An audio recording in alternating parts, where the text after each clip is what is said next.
Welcome to a special edition of Shooting Womp Rats. I'm Daniel. I'm Don. I'm broadcasting to you live from an undisclosed location, deep within an Imperial bunker. Mm-hmm. It's the end of the world.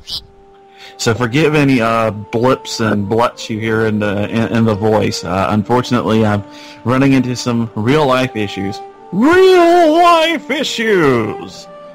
Hey, Adrian, how about playing the soap opera music here? That would be awesome. I think you need to do that theme music from Secret to My Success. Bomb, bomb, chicka-chow, chicka-chow, bomb, bomb. Oh, yeah. That's the one. All right. Well, yeah, go ahead. No. This episode is a special 1-hour one to make up for our flub last week. That is correct. Because of Daniel's flub last week. Yeah, it is all my fault. I fully accept blame. It's all good. What do you say we head over to the news, Daniel? Now time for the news!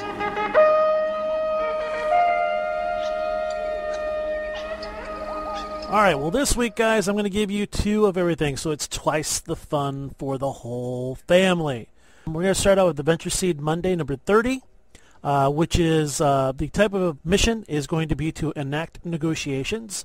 The terrain is going to be urban. Complication is going to be a wrong destination. The opposition is going to be droids, and there's no special hazard. So I think that's got some legs on it. Moving on to this week's Adventure Seed Monday, number 31. The mission type is sabotage. The terrain is a power station.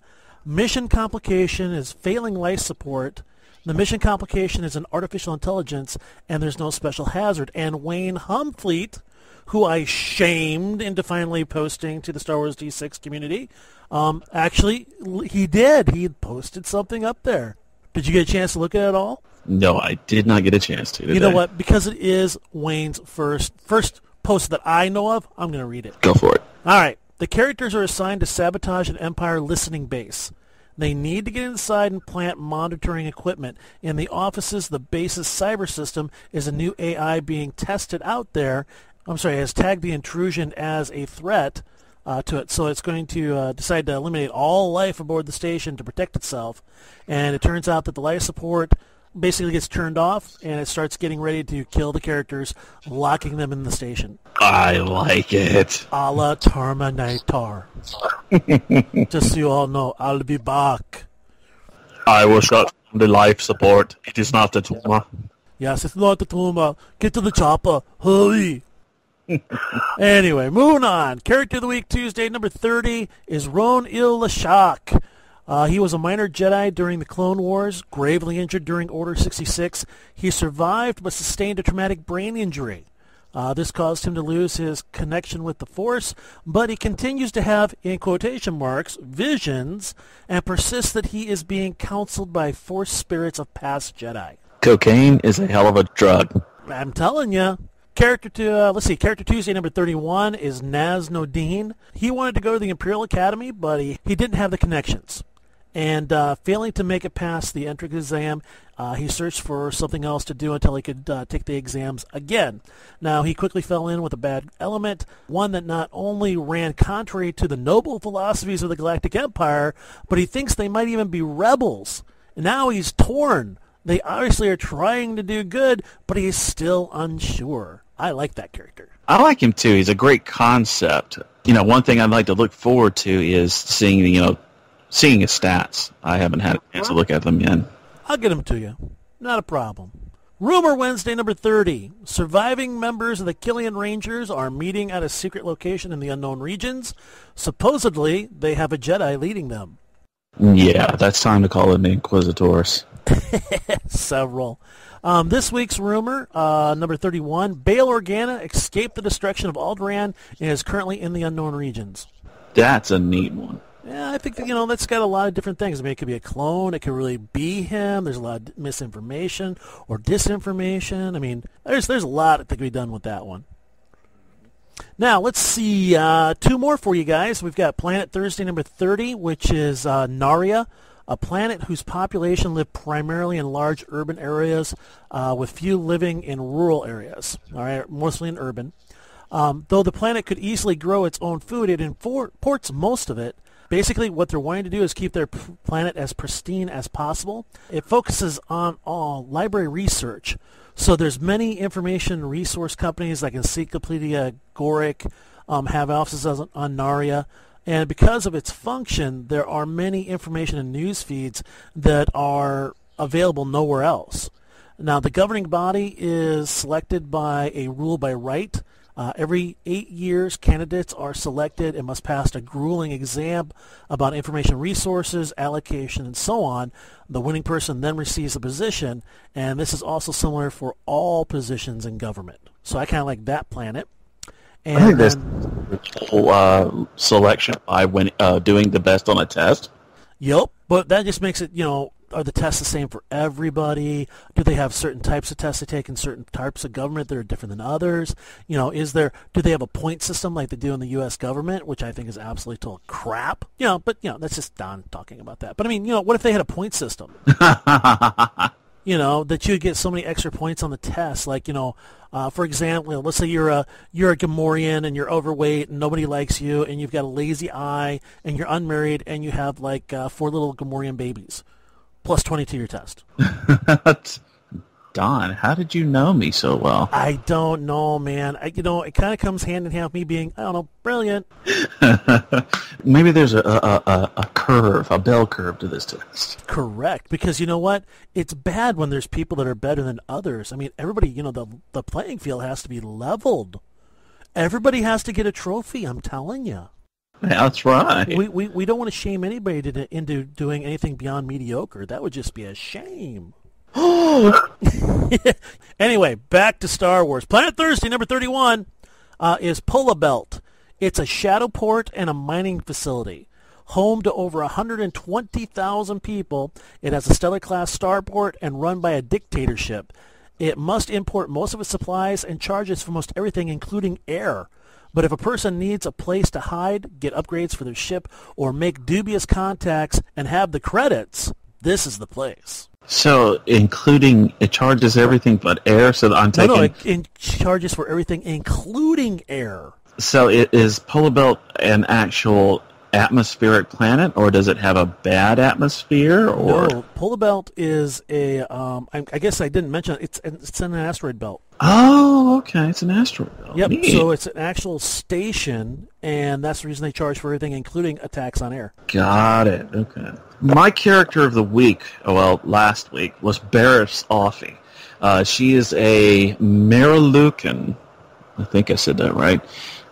She was a Jedi. I very seriously doubt she is anymore, seeing she got killed in Order 66. Wait a minute. She doesn't stop being a Jedi just because she's dead, though. Ooh. But Barriss is, she was a healer. She studied under Luminara Unduli, and her first posting as an actual Jedi Knight was to a Rimsu, which is a Republic medical station on the battlefield on a planet. There she witnessed clones being treated like droids, except the Republic couldn't afford to keep them up, and they were dying by the handful simply because the medics just could not keep up. This, in turn, jaded her toward the Jedi. She started to distrust the Council, and this all came together. For those of you who are fans of the Clone Wars, you know the events surrounding Season 5. She bombs the temple and frames Ahsoka for it. Now, for those of you who are keeping up with the Clone Wars, believe it or not, there is that DVD they're releasing soon, the Hidden Missions, I think it's called, and that's actually the wrap-up of Season 5, because, history shows that the Clone Wars died right in the middle of Season 5, so nobody knows what happened to Ahsoka. Well, the first 13 episodes of Season 6 have been released on Netflix. Oh, excellent. But Barriss was, before she became a terrorist, she was a very studious Jedi. She took her job as Padawan very seriously. She made an appearance with Luminara in a book, Mission to... oh darn, I can't remember it now, but she and Luminara work with Obi-Wan and Anakin to negotiate a planet joining the Republic. And it was just a real neat interaction between her and Anakin, they both being Padawans at the time. But she ended up following the same path essentially as Anakin. She just started to distrust the Council with good reason. The Council had been doing a lot of things. After all, they took Obi-Wan, surgically replaced his face and voice with that of a bounty hunter, and faked his death. Wow. No, Barris, does she make an appearance in any of the movies? Yes, as a matter of fact, she does. You don't really see her that well, but she did. Clones? Mm-hmm. She did have an actress. And you say she appears in the Clone Wars cartoon. Did she appear in any of the Star Wars Expanded Universe novels? Just that one novel that I mentioned about her and Luminara along with Obi-Wan and Anakin. Okay. I can take a look at that. Now, I think was there a duology that was written called MedStar, I think? Yeah, that's the book she appeared in as a knight. Okay. I own them. I have not read them yet. Oh, those are very good books. I think they were good. Yeah, it gives you a real MASH type of feel. I wonder if she could have healed Ronnie Lashak. That would be an interesting. I still like that character. Not to take it from Barris, but just looking at brain injured Jedi, lost connection to Force, still has visions, has people talking to him. I like it. So, anything else you want to add about Barris? One of the highlights from the MedStar duology is she does use her abilities to heal one of the medics that had been critically injured. He was shot by a Confederacy spy. Time to belly up to the all-you-can-eat Ronto buffet. Yes, ladies and gentlemen. Panzer Jedi from the Rancor Pit resurrects a project on converting Eloria and the Velos sector from the Star Wars role-playing game network. I took a quick look at that. I'm trying to remember exactly what that is, because I get two projects screwed up. It's a D20 reference, and he's converting it to D6. So it's a fantasy setting, fantasy races, and so on and so forth. Uh-huh. Have you seen how far he's gotten on that yet? Yeah, it's pretty far, and it's pretty detailed as well. Might have to take a look at that. Yeah, it's gonna be up on the blog. Awesome. I'll have to go up on Rancor Pit and do some searching for that. So, any observations that you saw when you looked through it, or? I've scanned it. It still needs work. The original posting started in 2009, so we're talking we're talking about 5 years. Apparently the project stalled, one of many, unfortunately. And he is trying to get it going again. Coder resource book would be nice. Ooh, yeah, you're right. David Amberson from Facebook, he shared up the Z95 Headhunter netbook on the D6 Holocron Facebook group. Have you taken time to read that? No, I didn't even get a link to it. Oh, yeah. It's a good read, actually, believe it or not. Now, it's another one yet I've scanned because I've got so much stuff to look through. I don't get much time to just sit down and read. The Z95 is actually a pretty versatile craft for its age. Yeah, it is. There's a lot of them. They're using what are called uglies, which are basically a couple different ship parts slapped together. They're highly customizable. Yep. But I didn't know anything about the source book. Gosh, you're going to have to send me the link for that. Okay. Then there's Dawn's Posting Madness. Yeah, I went a little loony the other week on just doing some vehicles and stuff like that. I found a really great picture on DeviantArt for the JM5000 Jumpmaster. And for those of you who are not familiar with that, it's a long-range scout. It's really kind of short on space. It's a smaller freighter. It's really built for one, possibly two people. And it has fairly decent real space speed. And it's also got just great sensors on it. Another thing I did, and that was actually the reason I did that one, is it also appears in the Edge of the Empire course source book, or rule book. So I went ahead and made stats for it. There's also the AT-EST, which is an exploration and survey walker. That also appeared in the Edge of the Empire main book, so I went off and made stats for it. There is also the T-16M Skyhopper, which is the military version of the T-16. I do believe that also appeared in the Edge of the Empire main rulebook, so I went ahead and threw some stats up for that. What's the difference with, what does a T-16M add? A T-16M adds a blaster to it, and it can fly much higher. It can fly up to, I think they said, something like 30 kilometers. Yeah, whereas the ceiling for a standard T-16, which I'm not sure if I agree with or not, is something like 300 meters. That's a little odd. Yeah, but, it's printed that way on Wikipedia. It's printed that way in the Edge of the Empire core rulebook, and I haven't found anything else that gets those numbers any closer between the T-16 and T-16M. So I'm just keeping them that much different. One's military grade, one's civilian. Then I went off and posted generic stats for the Airspeeder, the personal carrier, and the Landspeeder, just because sometimes your characters will want a Landspeeder or something like that, transportation from point A to point B, and you just don't want to look up the stats for it. Or you're like, I'm not looking for something special, I just want something plain generic. So I went ahead and threw together just some generic stats for those, just kind of quick and dirty. And the last thing I posted up last week was the the XP45 Landspeeder, the Golden Chicken Edition. And that was based off a picture that Wayne Humfleet had posted. You guys have to see it. It will be posted on the blog. Yeah, it's a picture of Luke's Landspeeder, but it's painted all black and it's got Trans Am emblem on it. It's pretty funny. Yeah, the comments are the funniest ones when you go off and take a look at that. Let us know what you guys think of that. Oh Lord, can you see a Smokey and the Bandit adventure now? I do indeed. In fact, I was thinking about if you look under the additions that you can have added to it, other than the the leather bucket seats and stuff like that, there is a CB radio for like 25 credits.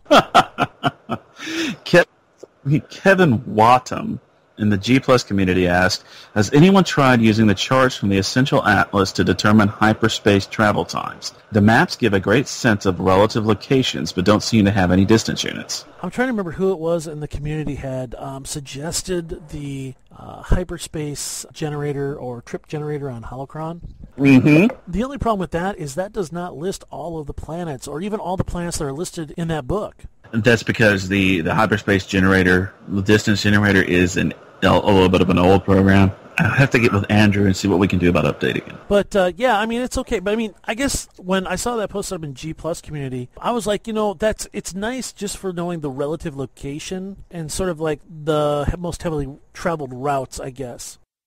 All right, well, I tell you what, I mean, I got a chance to look at this, and I like the Essential Atlas, and it does a really good job of showing you, like, the most used routes and stuff like that. Keep in mind that hyperspace routes don't equate, directly to travel times. Depending upon the natural hazards that are around, planets are in relation to each other and stuff like that. For example, on a hyperspace star chart, one planet may take you, 3 hours to get to, whereas a closer planet may take you several days to get to because of the natural hazards. So, I mean, other than giving you kind of a cool idea of where things are in relation to each other physically, I think it's a great thing. But actually using it for calculating out your hyperspace distances and stuff like that, I don't think it really works too well. This is a faux pas on my part. I have never looked at the Essential Atlas. It's a bunch of pretty pictures. I think it's like one of those like the Cutaway D&K books. It actually might be bigger. I can't remember. I downloaded a copy of it and I've looked at it a couple of times, but I looked at it just really quickly and I went, okay, well there's the Hapes cluster. That's where that's at. Oh, there's the core worlds. Okay, yeah, blah blah. That's the slice. That's the Kessel Run, blah, blah, blah. And I didn't really look much closer than that, honestly. Well, coming up now, by request from our illustrious editor, he has made several posts, an adventure idea of his that he read up back in the 90s, as well as a protocol droid with a holocron stuck in his head. These are over at our G Plus community, and you'll see them on the blog as well. He also has his Star Wars D6. I think he also does a little bit of D&D. On his blog, and that's Kippers and Jam, KIPPERS Jam, JAM, .wordpress.com. I did like the droid write-up he did. I think it's an interesting idea to have a holocron installed in a droid. It doesn't function like it should. Yeah, I like the idea of the malfunctioning droid kind of thing, and I kind of like the idea of the holocron in it as well. But again, this is what I really do like, is when people kind of like stretch themselves and sort of try and put different characters or concepts in reshaping them. And that's what Adrian's done. And I got a chance to look at his adventure too, and it wasn't bad either. I did like it. It's always good for someone from the community to share. So anyway, moving on. Todd Trausch is the guy that emailed us an adventure idea. You and I both took a look at it and went, that's a Star Trek episode. Oh, absolutely. This is an amazing idea. He simplifies it like this. The characters are assigned a mission, and during this mission, they have to kill an NPC. Now, what happens here, should they do or do not kill this NPC, creates an alternate timeline. And Todd went into detail of this. I will, of course, have this shared up on the blog. It just goes into a whole different direction should they not kill the NPC. And it involves all the characters, and it goes past Endor. So I thought in my opinion, it's good. It is. The thing is about, mechanically, it really should be run in sort of like an intro adventure where the characters fail in some way, setting up an alternate timeline, and then, either transplanting those characters 15 years later in that universe, or just making completely new characters for the new setting that you have, or you're going to have to allow for some type of parallel cross-time travel in the Star Wars universe. And it depends on how much additional silly you want to add to your Star Wars, I guess. But I like the idea. I'm not necessarily sold on the idea of it as an adventure, but I'm sold on it more as an alternate setting. Yes, an alternate setting and making its own campaign.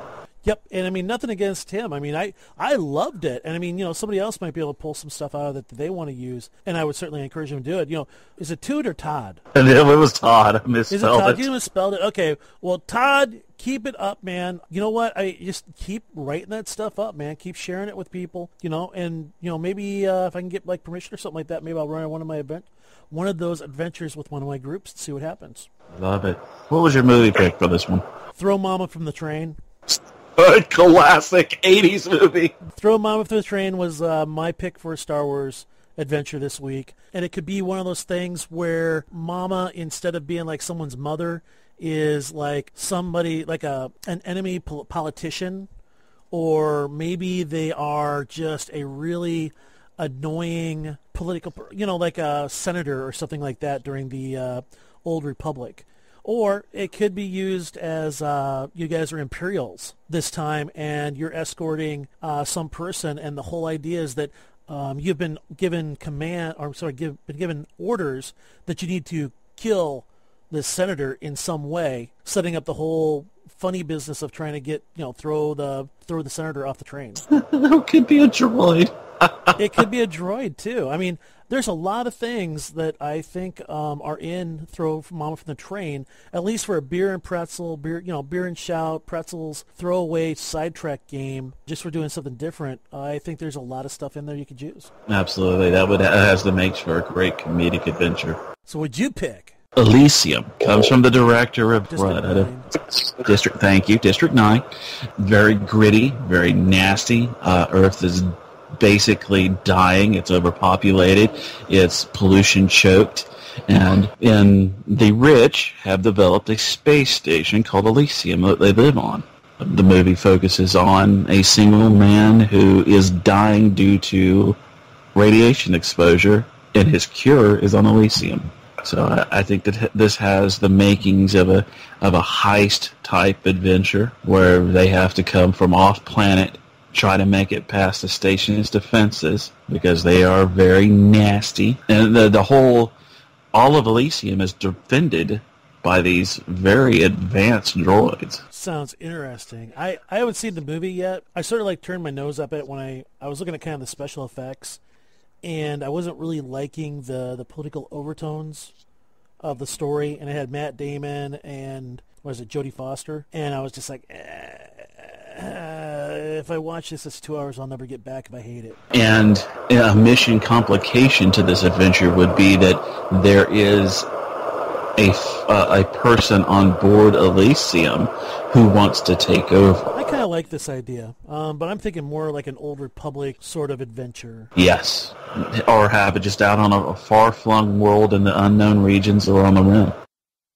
And now for a new section, a new little, I guess, it's one we've really never gotten into, and if we finally have the opportunity to do it, we call it the Jedi Library. Dun, dun, dun. We've got 2 books to discuss this week. I know I only wrote one down, Don, but I've got 2 that I really want to get into. I don't know. You may have noticed this. I've got some skills. I can roll with it. Amen. The first book I want to talk about is Galaxy Guide 6. Hands down, the book that everybody talks about. Tramp Raiders, absolutely. I love it. Not only does it give you the breakdown on some of the more common freighters out there, it also gives you, as a GM, hints on making a Tramp freighter-centric campaign. But it also gives you a bunch of upgrades and stuff like that as well, and I think that's probably what people really gravitate towards. But I mean, overall, it is a really solid book and definitely one to look down and add to your collection. I mean, you'll get a lot of use out of it. Same with Fragments from the Rim or Bounty Hunters. You get lots of stuff out there. Anyway, I digress. What is your second book, Daniel? The second book is, of course, and this has really caught my eye lately, it's Galaxy Guide 7, Mos Eisley. That is another solid one. Lots of information in it. It actually takes some additional information, extrapolates after Return of the Jedi, so it gives you some sort of ideas for running stuff in the New Republic. Yeah, that's another good book. I have been reading it very interestingly. It's actually given me ideas for a Tatooine-centric campaign, where the players are all born on Tatooine. They, maybe they're friends together growing up. And this is, they all have the dream to leave the sandpit. And it's got great information. Here I am in the section about units speeder sales. I completely forgot about that. Unit is the Arkonian that owns the speeder dealership. And this is something I never would have imagined. He's not really who he seems to be. The original one owned spaceport speeders, but the new one is a refugee of the Galactic Civil War.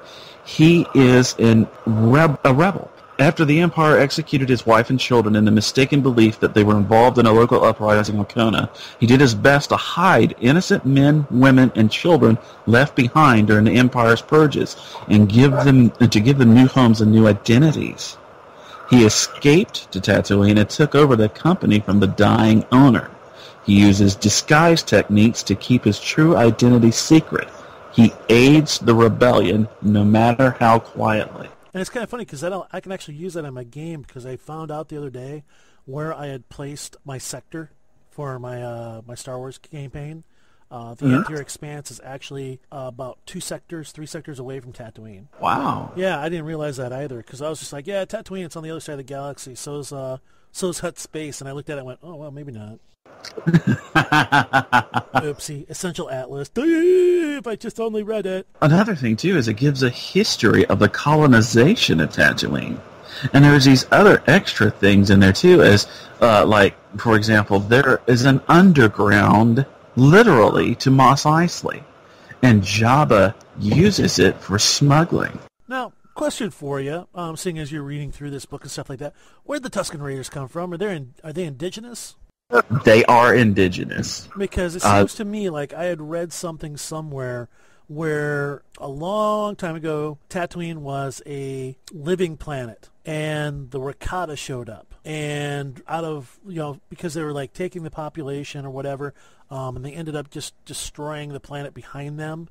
And that's why Tatooine became a desert planet, and that's where the Tusken Raiders came from. I'm not 100% sure. They don't mention it in this Galaxy Guide, but the Republic settlers found first the Jawas. Although instinctive cowards, these small beings seemed covetous of the Republic's technology. Let's see. Then the text over the next several seasons, the colonists sparred with the newly named Tusken Raiders. They were named after Fort Tusken. Yep, the one that they attacked and killed everybody. Mm-hmm. The first attack lacked the element of supplies, but it was still resulted in casualties. The residents of the area determined that the Sand People were too small to pose any real threat, but they still raid. And they don't do cities. They'll go after the moisture farms.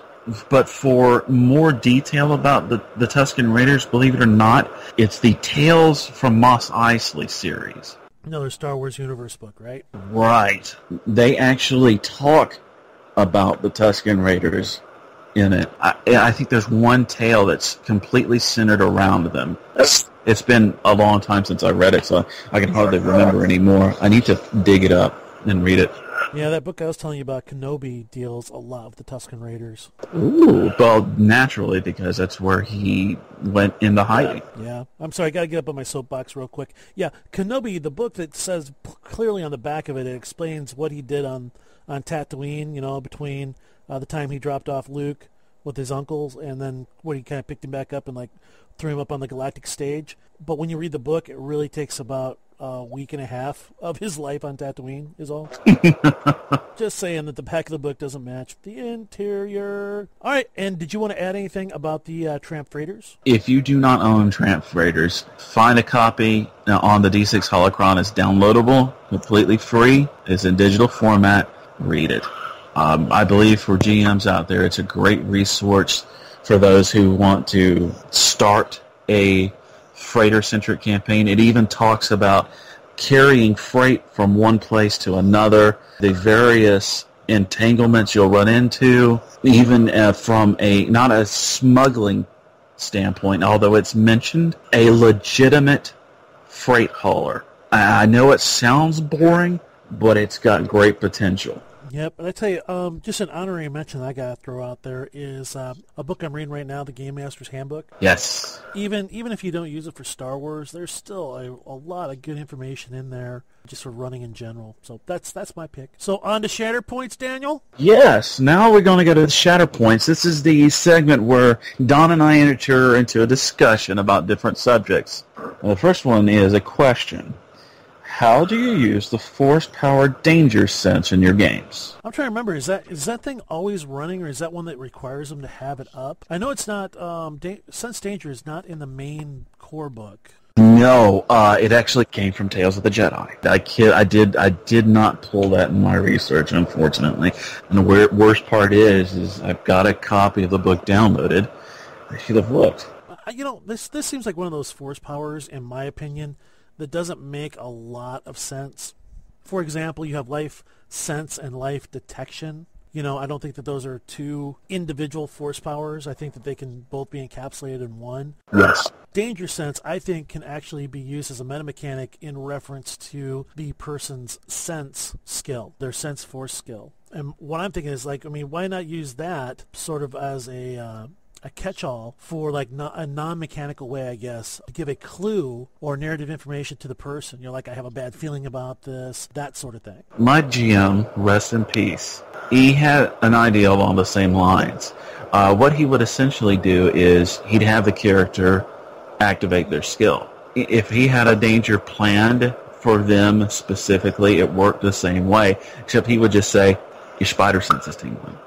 See, now, I just thought of something I think would be even better, is instead of using the danger sense skill, if a person is force sensitive, they can have this, but it runs off from their perception skill. And if they have the force skill sense, they can add that dice to it. I like that idea. I do too. And then you don't need a whole other force power, and you don't have to be like, well, is this force power up and is it active and blah blah blah blah blah. Yeah, that is one of the things that I really that's another reason why I don't like the Jedi so much.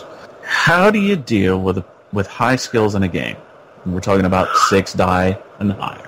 I struggle with this one, and I don't think there is a real clear way of doing it. I mean, once you have player characters that are running around with like 60 plus, 70, 80, they pretty much can do whatever it is that they have those dice and the skills for. The only thing that I could suggest as a GM would be to match their rolls.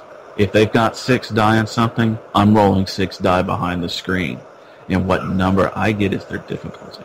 Yeah, I think that at that point, when you start getting skills in the mids, mid digits, I'm thinking you're going to probably be spending quite a bit more time narrating stuff out as opposed to rolling dice. I think that you can probably use. I introduced a mechanic a while back that you could automatically succeed at things. I'm trying to remember. Dan, do you remember that rule that I came up with? You subtract. I don't know. I'll have to look it up and we'll post it to the blog. But it was one of those ones where you took the number of skill dice and then you subtracted something from it, and that was like their permanent. If it was a non-critical thing, that would apply to the target number to see if they were successful at it, which just helped things speed up on, non-critical things. I don't know, but I mean, I think you're better off going into a narrative and throwing dice less often when you get at that point. So, hey, Daniel, real quickly, if you could go in and kind of edit out the Star Wars rules, what rules or rule do you think you could live without? Just pick one. The one that I can live without? Yeah, just chuck it. Get rid of the entire fourth section?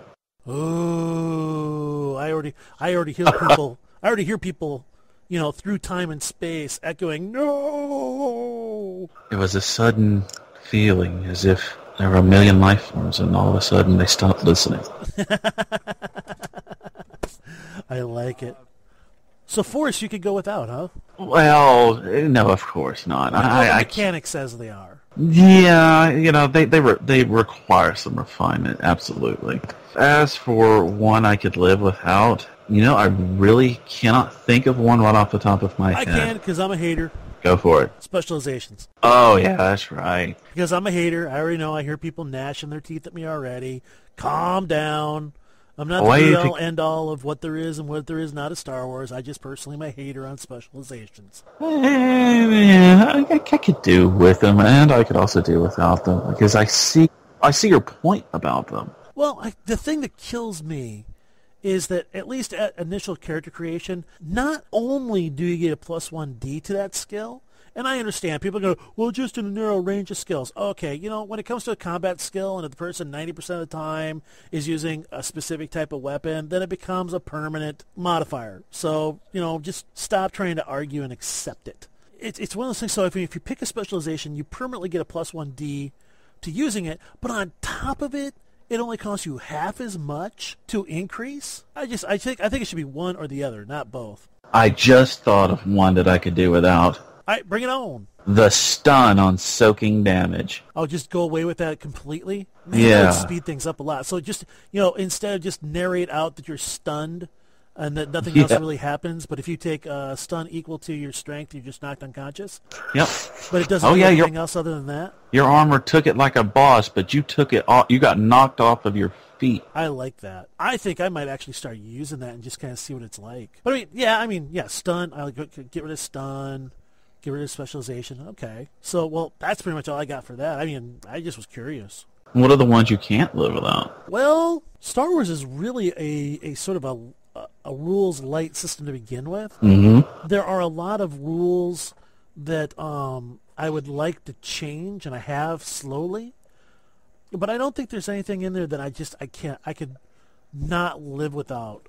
I think it's fairly well integrated. I can't think of anything off the top of my head that I'm just like, this comes up all the time. But I'm thinking of like stuff beyond the norm. Like, for example, you have to have a task resolution system. You have to have a mechanic for that. You have to have a mechanic for combat, and that has to break down in melee and ranged. You have to have a mechanic for how to figure out damage and how to heal. You have to have a mechanic for interaction. Yep. And I'm also not very thrilled about the movement mechanic in Star Wars. But again, that's something might be able to change. But as for something that I think that I could just I absolutely love, and I guess it's both a love and a hate relationship. Well, actually, I take it back. Character point. I could not run my Star Wars games without the character point mechanic. I agree. Using it to be heroic or to add that extra punch to something that you want to do, or to save your bacon when you're really in a bad spot. So I guess character points, that's the mechanic I can't live without. So this is a question I pose to the community. If you had the ability, the time, and the license to make an official 3rd edition Star Wars D6 book, what would you do? All your suggestions, questions, comments, either put them in the comments section of our blog, which is d6holocron.com/shootingwomprats. You can send us an email at shootingwomprats@gmail.com. And, of course, there's always Twitter, SWD6 Podcast. And you can find Don and I on G+, and Ranker Pit is Shooting Womp Rats, and on Facebook. Yep. Well, I got one more question before we close it up, Daniel. It's the Force question for the week. All right. Our heroes come upon, like, some bad guys, like some pirates or something like that. And one of the pirates gets shot. And he is wounded, and he goes down. He's still up, he's still conscious, and he drops his weapon, all right? And the hero immediately drills him. Dark side point or not? This is a very good question. And we're actually going to go a little deeper than that, too, because Vong had some comments on the Ranker Pit about our last Dark Side point or not. For some clarification, did the hero choose to drill him? Yep, he said, I drill him. Dark side point. See, I don't know. I'm on the fence on that one because, I mean, it is a bad guy. They're in combat. I guess, to add a little more color to it, he's not the only one they're fighting. There's other people around. So I suppose if the guy wanted to, he could have scrambled forward, got the blaster, and started blasting at our heroes again. But by the same token, he could have also just scrambled off. I don't know. It's one of those things where I think I would have to take the entire adventure and it's just how it was feeling that evening. Mm-hmm. If people were being a bunch of murder hobos, oh jeez, I would think maybe I might assess a dark side point or say, hey, look, you know what, you're skirting pretty close to it without actually giving one, but saying, hey, you know what, that might be. Let's rename this to What Would Sentinels Murder Hobos Do? Yeah, there you go. Oh, they'd shoot them all. Shoot them all. Figure it out later. But, I mean, I don't know. I could go either way with it. I could go with giving the force point. I'm sorry, the dark side point, corruption point. I could go with just a stern warning, to, hey, you may want to give that some thought next time. But again, I think it all kind of based on how people have been playing that evening. Well, that was it. I was just wondering about that, so I thought I'd ask you. Well, Vong listened to our last podcast, and he's a Ranker Pit user, and he had a little comment about the dark side point or not questions. He said that a Jedi, according to the mechanic, a Jedi who uses a force power to harm someone that not in self-defense gets a dark side point.